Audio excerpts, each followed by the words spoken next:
డబ్బులు తీసుకుంటున్న ప్రభావతి మాటల ద్వారా గుండె పగిలే నిజం తెలుసుకుని చింతామణి చెంప పగలగొట్టి షాక్ ఇచ్చిన మీనా. ఈ వీడియో గనుక నచ్చినట్టయితే తప్పకుండా ఒక్క లైక్ చేయండి. మీరిచ్చే ఒక చిన్న లైక్ మన ఛానల్కి ఎంతో మోటివేషన్ ఇస్తుంది. ప్రభావతి అయితే మీనాను నోటుకొచ్చినట్టు మాట్లాడుతూ ఉంటుంది. అప్పుడే మీనా అయితే అడుగుతూ ఉంటుంది, ఏంటత్తయ్య, ఇప్పుడు నేను ఏం తప్పు చేశానని మీరు ఇలా నోటుకొచ్చినట్టు మాట్లాడుతున్నారు అంటూ అనంగానే, ఏంటే మళ్ళీ ఏం తప్పు చేశావో నా నోటితో నేను చెప్పాలా? బయట వాళ్లతో ఏం చెప్తున్నావు? మా అత్తగారు గెయ్యాలి, నన్ను రాసి రంపాలు పెడుతుంది, ఉన్న పనంతా నాతోనే చేయిస్తుంది, వాళ్ళిద్దరూ ధనవంతులు కూతుర్లు కాబట్టి నన్ను మాత్రం చులకనగా చూస్తుంది, నేను ఈ జాబ్ చేయకపోతే నన్ను ఇంకా హేళనగా చూసేది, మా అత్తగారు బారి నుంచి తప్పించుకోవడానికి నేను ఇదంతా చేస్తున్నాను అంటూ బయట వాళ్లతో నువ్వు చెప్పడం లేదా అంటూ నిలదీస్తూ ఉంటుంది ప్రభావతి. అత్తయ్య, మీకు ఎవరిలా చెప్పారో నాకైతే తెలియదు, కానీ నేను మాత్రం మన కుటుంబం విషయాలు ఏవి కూడా బయట పెట్టను, కనీసం నా పుట్టినింట్లో కూడా చెప్పను. అలాంటిది మీరు ఇలా అంటున్నారని, ఇలా చేస్తున్నారని నేను బయట ఎలా చెప్తాను అంటూ మీనా అయితే అడుగుతూ ఉంటుంది. అంటే నిజంగా నిన్ను రాచి రంపాలు పెడుతున్నట్టే ఫీల్ అవుతున్నావన్నమాట, ఇలాగే చేస్తున్నట్టు చెప్పడం లేదు అంటున్నావు అంటే అంటూ ప్రభావతి అనంగానే, అయ్యో మీరు తప్పుగా అర్థం చేసుకుంటున్నారు, నేను అలా అనలేదు అత్తయ్య, మన విషయాలు ఎందుకు బయట పెడతాను అంటున్నాను అంటూ మీనా అనంగానే ప్రభావతి మాత్రం వినిపించుకోకుండా నోటుకొచ్చినట్టు మాట్లాడుతూ ఉంటుంది. ఇక మీదట నువ్వు బయటికి వెళ్ళడానికే వీల్లేదు, నువ్వు పువ్వులు అమ్మడం కానీ డెకరేషన్లు చేయడం కానీ ఏది చేయడానికి వీల్లేదు అంటూ ప్రభావతి అంటూ ఉండగా అప్పుడు ఇంతలో శృతి అయితే అడుగుతూ ఉంటుంది, ఏంటి మీరు ఇష్టం వచ్చినట్టు ఆర్డర్లు వేస్తున్నారు? ఎంత అత్తగారైతే మాత్రం మీ లిమిట్స్ అంటూ మీకు ఉంటాయి కదా, అవి క్రాస్ చేసి ఇలా నోటుకొచ్చినట్టు మాట్లాడుతూ ఉంటే ఎవరు సహిస్తారు? మీనా కాబట్టి ఎప్పటి వరకు మీరు ఎన్ని మాటలన్నా మౌనంగా సహిస్తూ ఊరుకు చూస్తుంది. అది కాదత్తయ్య, ఇది కాదత్తయ్య అంటూ మీకు సర్ది చెప్తుంది. అదే మీనా ప్లేస్లో నేనుంటేనా మీ మీద పోలీస్ కేసు పెట్టి నన్ను రాసి రంపాలు పెడుతున్నారు, ఈవిడ్ని జీవితాంతం జైల్లో చెప్పకూడదనేలా చెయ్యండి అంటూ కేసు పెట్టి మిమ్మల్ని పోలీస్ స్టేషన్కి పంపించుండేదాన్ని అంటూ శృతి అనంగానే, అదేంటమ్మా శృతి, నిన్నేమైనా అన్నానా, ఎందుకు అలా మాట్లాడుతున్నావంటూ ప్రభావతి అయితే అడుగుతూ ఉంటుంది. నన్నంటే ఒకటి, మీనానంటే ఒకటి కాదు, ఇంటి కోడళ్ళగా వచ్చాము కదా అని చులకనగా చూస్తే ఎలా సహిస్తాము? మీరు ఒక కన్న తల్లిలా మాతో కలిసి ఉంటే మేము కూడా మీకు కూతుర్లా సేవలు చేస్తాము, అంతేగాని అత్తగారు అన్న పెత్తనం చూపిస్తే ఎలా చేస్తామనుకున్నారు అంటూ అడుగుతూ ఉంటుంది శృతి అయితే. అప్పుడు ఇంతలో రోహిణి అయితే, ఏంటి శృతి, అత్తయ్య అన్న దాంట్లో తప్పేముంది? మీనా బయట వాళ్ళతో ఉన్నవి లేనివి చెప్పి పరువు తీస్తుంది కాబట్టి అలా మాట్లాడారు, దీంట్లో అత్తయ్య తప్పేముంది అంటూ రోహిణి అడుగుతూ ఉండగా, చూసావమ్మా, రోహిణికి అర్థమైంది, నీకు అర్థం కావడం లేదు అంటూ ఇక ప్రభావతి అయితే అంటూ ఉంటుంది. రోహిణి మిమ్మల్ని అర్థం చేసుకుంది అంటే దానికి కారణం వాళ్ళు కూడా మోసం చేస్తూ ఇష్టం వచ్చినట్టు ప్రవర్తిస్తారు కాబట్టి రోహిణికి అది తప్పుగా అనిపించదు. అయినా మీరు తననేమీ అనడం లేదు కదా, మీ నాని అంటున్నారు, అందుకనే తనకి సంతోషంగా అనిపిస్తూ ఉంటుంది. మోసాలు చేసేది వీళ్ళు, అందరినీ కూడా మోసం చేసి లక్షలు మింగేది వీళ్ళు, వీళ్ళు మాత్రం మంచివాళ్ళు, వీళ్ళ కారణంగా మీ పరువు పోదు. మీనా మాత్రం ఎవరితోనో మాట్లాడేస్తుంది, మీ ఇంటి పరువు తీసేస్తుంది అంటూ నోటుకొచ్చినట్టు మాట్లాడతారు, ఇదెక్కడ న్యాయం అంటూ అడుగుతూ ఉంటుంది శృతి అయితే. ఇంతలో సత్యమైతే వస్తాడు.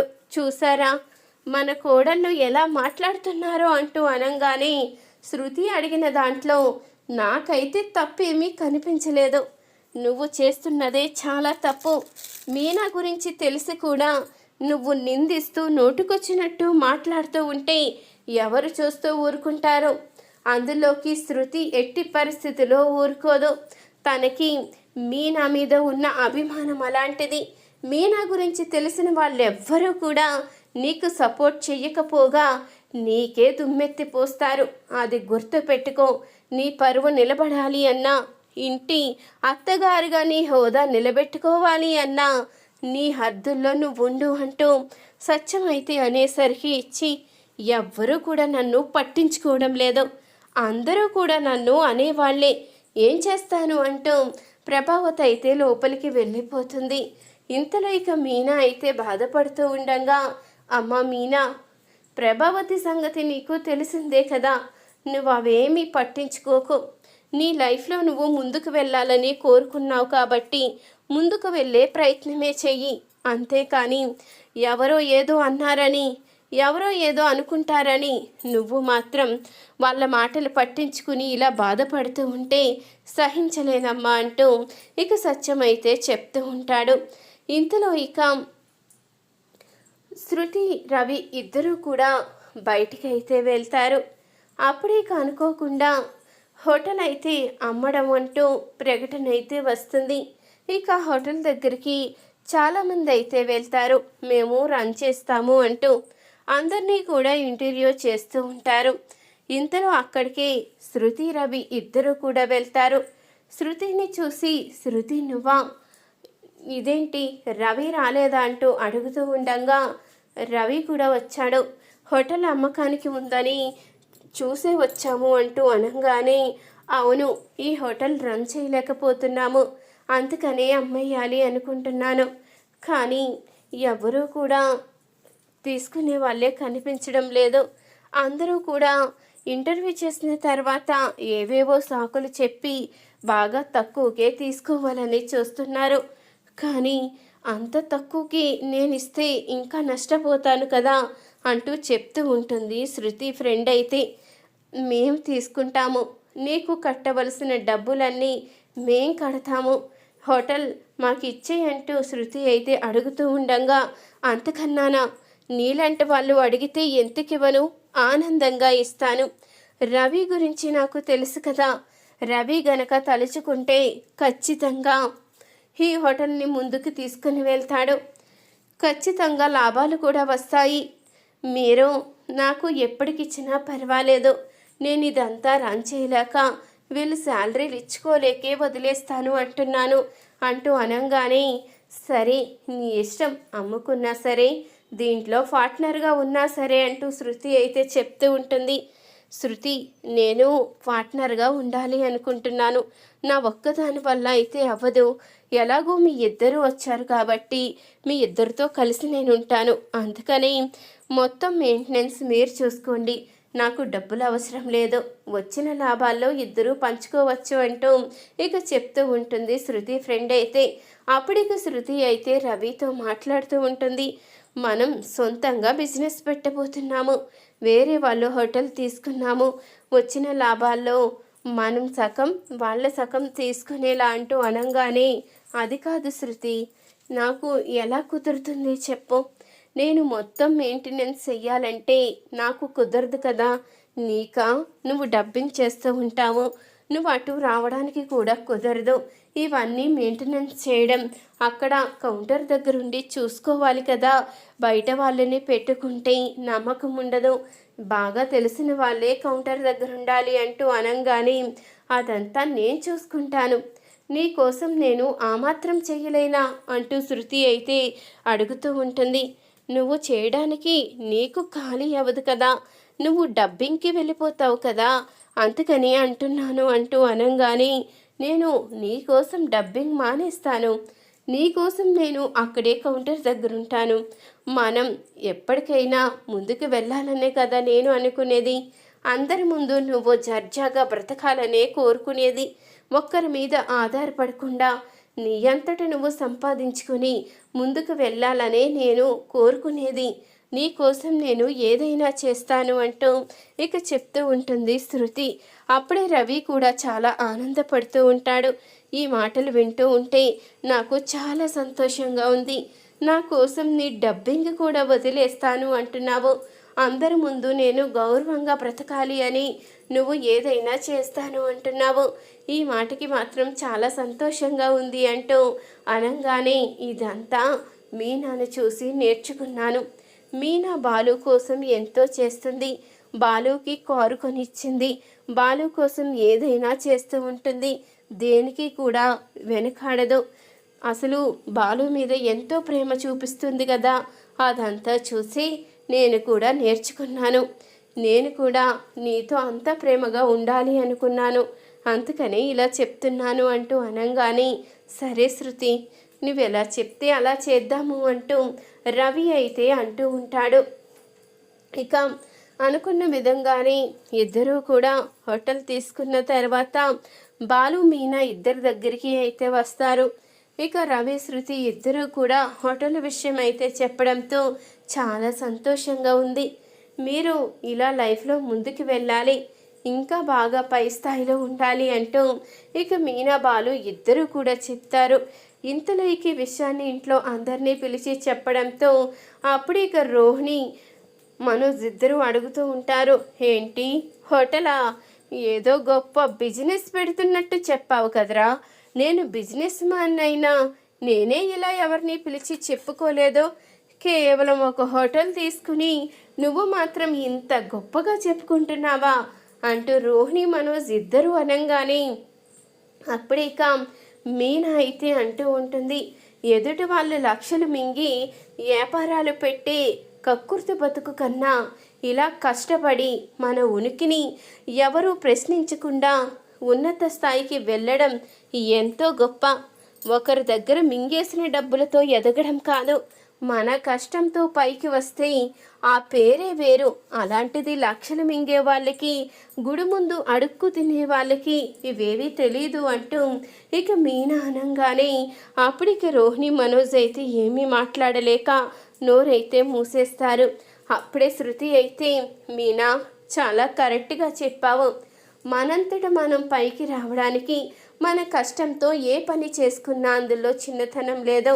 అంతేకాని పై స్థాయికి రావాలని దొంగదారుల్లో వెళ్ళి దొంగతనాలు చేస్తూ ఇతరుల డబ్బులు తినేస్తూ ఇతరుల్ని మోసం చేస్తూ బ్రతికే బ్రతుకు కూడా అది ఒక బ్రతికేనా అంటూ ఇక శృతి కూడా అనంగానే అప్పుడు ఇక ప్రభావతి అయితే ఏంటి ఇద్దరు వాళ్ళ మీద పడ్డారు, వాళ్ళు అన్న దాంట్లో తప్పేముంది, హోటల్ పెట్టుకోవడం కూడా గొప్పేనా అంటూ అడుగుతూ ఉంటుంది ప్రభావతి. ఏంటంటే మీరు కూడా వాళ్ళ మాటలకి వసతి పలుకుతున్నారు. హోటల్ పెట్టుకోవడం గొప్పేనా అని అడిగిన వాళ్ళు ఆ రోజు ఒకళ్ళ దగ్గర డబ్బులు మింగేసి ఆ దొంగ సొమ్ముతో వ్యాపారం పెట్టడం కూడా గొప్పేనా అని ఎందుకు అడగడం లేదు అంటే వాళ్ళకొక న్యాయం మాకో న్యాయమా? మీరు ఈ ముగ్గురిని కనలేదా? వీళ్ళిద్దరినీ ఒకవేళ ఏమైనా తీసుకొచ్చి పెంచుకున్నారా ఏంటి? మనోజ్ ఒక్కడే మీ కన్న కొడుక? ఎప్పుడు మీ ప్రవర్తన చూసినా మనోజ్ మీద ప్రేమ తప్ప వీళ్ళిద్దరి మీద ప్రేమ ఉండదు. ఇక బాలు సంగతి అయితే చెప్పనవలసిన అవసరం లేదు. మారేటు కొడుకును కూడా అంత దారుణంగా చూడరేమో అంటూ శృతి అయితే అంటూ ఉంటుంది. అప్పుడే ఇంతలో ఇక సత్యమైతే మీ అత్తగారికి ఎన్నిసార్లు గడ్డి పెట్టినా బుద్ధి రాదమ్మా, దాని బుద్ధి మార్చుకోదు అంటూ ఇక చెప్తూ ఉండంగానే ఇక ప్రభావతి అయితే ఏమీ మాట్లాడకుండా మౌనంగా అయితే ఉండిపోతుంది. ఇంతలో ఇక చింతామణి అయితే ఆలోచిస్తూ ఉంటుంది. ప్రతి విషయంలో ఆ మీనా నాకు అడ్డుగానే నిలబడుతుంది. ఆ మీనాను అడ్డు తొలగించుకోవాలి అంటే ఈ ప్రభావతిని నా గ్రిప్లో పెట్టుకోవాలి. ప్రభావతికి డబ్బు అంటే ఆశ ఎక్కువ. నేను గనక డబ్బు చూపించి తనని నా వైపు తిప్పుకోగలిగితే ఖచ్చితంగా ఇక మీనా జుట్టు నా చేతిలో ఉంటుంది. నేను ఆడించినట్టల్లా ఆ మీనా ఆడక తప్పదు అంటూ చింతామణి అయితే నిర్ణయించుకుంటుంది. ఇక డబ్బులు తీసుకుని ప్రభావతి దగ్గరికి అయితే వస్తుంది. అప్పుడే ఇక ప్రభావతి అయితే అడుగుతూ ఉంటుంది, ఏంటి అలా ఉన్నారేంటి అని అడగంగానే ఎలా ఉన్నాను, మామూలుగానే ఉన్నాను అంటూ చింతామణి అయితే చెప్తూ ఉంటుంది. ఏమో మిమ్మల్ని చూస్తూ ఉంటే ఏదో సమస్య వచ్చినట్టు అనిపిస్తుంది, పర్వాలేదు చెప్పండి అంటూ ప్రభావతి అడుగుతూ ఉండగా ఏమీ లేదు, నేను డబ్బులు తీసుకొచ్చాను, ఈ డబ్బులు మీకు గురుదక్షిణగా ఇవ్వాలి అనుకుంటున్నాను అంటూ అనంగానే ఏంటి నా కోసం డబ్బులా? ఫీజు ఇచ్చేశారు కదా, ఇంక డబ్బులేంటి అని అడుగుతూ ఉంటుంది ప్రభావతి. ఫీజు అంటే ఇచ్చాను, గురుదక్షిణ ఇవ్వలేదు కదా. ఈ వయసులో కూడా మీరు నాకు ఇంత బాగా నాట్యం నేర్పిస్తున్నప్పుడు నా తరపున చేసేది కూడా నేను చెయ్యాలి కదా, అందుకే దక్షిణ తీసుకొచ్చాను అంటూ 2 లక్షలు అయితే తీసి ప్రభావతి చేతిలో అయితే పెడుతుంది. అది చూసిన ప్రభావతి అయితే, ఏంటి 2 లక్షలా? నేను మీకు డ్యాన్స్ నేర్పినందుకు అభిమానంతో 2 లక్షలు ఇస్తున్నారా? ఇలాంటి విద్యార్థులు గనక నాకు దొరికితే ఇక నేను లక్షాధికారిని అయిపోదును అంటూ ప్రభావతి అయితే తన మనసులో అనుకుంటూ మురిసిపోతూ ఉంటుంది. కానీ మీకు ఒక విషయం చెప్పాలి. ఈ డబ్బులు తీసుకున్నారు సరే, కానీ మీ శ్రేయోభిలాషగా నేను చెప్పవలసింది ఇంకా ఉండిపోయింది.